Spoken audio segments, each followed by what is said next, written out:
नमस्कार, श्री स्वामी समर्थ. तुमचं सर्वांचं माझ्या यूट्यूब चॅनलवर खूप खूप स्वागत आहे.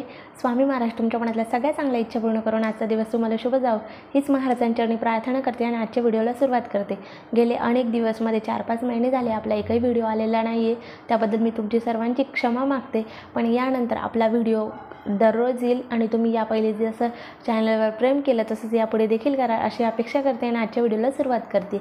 तर आपल्या आयुष्यामध्ये अनेक संकटं असतात, अनेक अडचणी असतात किंवा अनेक कामं असतात की जे अडून राहिले किंवा ते होतच नाही आहे. अनेक जसं की कर्जबाजारीपणा आहे, आपल्याला नोकरी लागत नाही, नोकरी असेल तर प्रमोशन होत नाही आहे, मुलांची लग्न होत नाही आहे किंवा घर होत नाही आहे, व्यवसाय मंदावत चाललेला आहे. अशा अनेक अडचणी की ज्यावर मी तुम्हाला आज उपाय सांगणार आहे.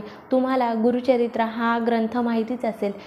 गुरुचरित्र हा 5वा वेद मानला गेलेला आहे. तर गुरुचरित्रामध्ये 1 ते 52 अध्याय असतात. गुरुचरित्रातल्या 1 ते 52 अध्यायामध्ये प्रत्येक अध्यायाचं महत्त्व हे वेगळं आहे, प्रत्येक अध्यायाचं वैशिष्ट्य वेगळं आहे. त्याचप्रमाणे आज मी तुम्हाला गुरुचरित्रातले 2 अध्याय आहे की जे तुम्ही जर नित्यसेवेमध्ये वाचन केले तर याने नक्कीच तुमच्या आयुष्यामध्ये खूप फरक पडणार आहे. तर गुरुचरित्राचा 14वा अध्याय आणि गुरुचरित्रातला 18वा अध्याय हे तुम्ही नित्यसेवेमध्ये पठण करावे. हे पठण केल्याने तुमचं गुरुबळ स्ट्रॉंग होतं. म्हणजे आपण कोणतंही काम करायला गेलो तर आपले काम होत नाही किंवा त्याच्यामध्ये अडचणी येतात. तर हे का होतं आणि हे सातत्याने होत असेल तर आपण समजून जावं की आपल्याला गुरुचा प्रभाव आपल्या कामावर आहे. म्हणजे गुरु जर स्ट्रॉंग नसेल तर आपले हे कामं मार्गी लागत नाही. जसं आपण म्हणतो की 1 ते 12 गुरु असतात. आपल्या पत्रिकेनुसार आपले गुरु बदलत जातात आणि असं म्हणतात की 8व्या आणि 12व्या गुरुमध्ये आपले कामं होत नाही किंवा अनेक अडचणी येतात, म्हणजे आपलं वाईटच होतं असं आपण ठरवून घेतलेलं आहे. पण तसं काही नसतं. तुम्हाला 8वा गुरु असो किंवा 12वा गुरु असो, पण तुम्ही जर गुरुचरित्रातल्या 14व्या आणि 18व्या अध्यायाचं नित्य पठण करत असाल तर तुम्हाला 8वा गुरु असला किंवा 12वा गुरु असला तरी तुमचं काहीही वाईट होणार नाही याची गॅरंटी मी तुम्हाला देते. कारण की आपण जी सेवा करतो, गुरुची सेवा करतो, म्हणजे आपण सर्वोच्च देवाची सेवा करतोय. तर गुरुची सेवा केल्याने आपलं गुरुबळ इतकं स्ट्रॉंग असतं की आपल्याला कोणताही गुरु असला तरी आपलं कोणतंही काम अडत नाही किंवा आपले सर्व कामं मार्गी लागतात आणि जे काही कामं अडलेली आहे ते देखील तुमच्या मार्गी लागणार आहे. म्हणून तुम्ही गुरुचरित्रातल्या 14व्या आणि 18व्या अध्यायाचं नित्य पठण करा आणि याचा अनुभव तुम्ही स्वतः घ्या. तुम्ही वाचायला तर सुरुवात करा, तुम्ही स्टार्टिंग तर करा. तुम्ही आता उद्या गुरुवार आहे तर उद्या गुरुवारपासून तुम्ही 14वा आणि 18वा अध्याय पठण करा.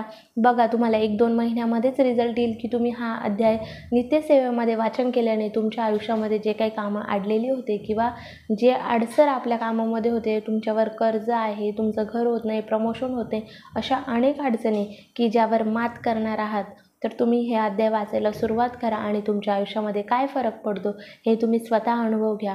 म्हणून उद्या गुरुवारपासून तुम्ही या सेवेला सुरुवात करा आणि नित्यपठणामध्ये फक्त तुम्हाला हे 2 अध्याय वाचायचे आहे आणि जास्त मोठे नाही आहे. तुम्हाला अर्धा-पाऊण तासामध्ये हे दोन्ही अध्याय वाचून होणार आहे. तुम्ही एकदा वाचायला सुरुवात केली तर ते तुमचे पाठ देखील होऊन जाणार आहे, जास्त वेळ लागणार नाही. त्यामुळे तुम्ही ही सेवा करा आणि सेवेचं फळ नक्कीच तुम्हाला मिळेल.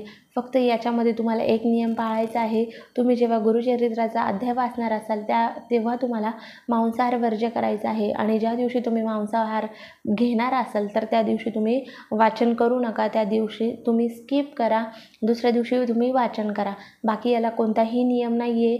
तर उद्यापासून नक्की ही सेवा करा. माझ्या आयुष्यामध्ये जो बदल झालेला आहे तो तुमच्या आयुष्यामध्ये नक्कीच होईल याची गॅरंटी मी तुम्हाला देते. म्हणून उद्यापासून ही सेवा जरूर करा. तर झालेली सेवा मी महाराजांचरणी अर्पण करते आणि आजचा व्हिडिओ इथेच थांबवते. भेटूया पुन्हा एका नवीन व्हिडिओसोबत. तोपर्यंत चॅनलला लाईक करा, शेअर करा आणि सबस्क्राईब करा. धन्यवाद. श्री स्वामी समर्थ.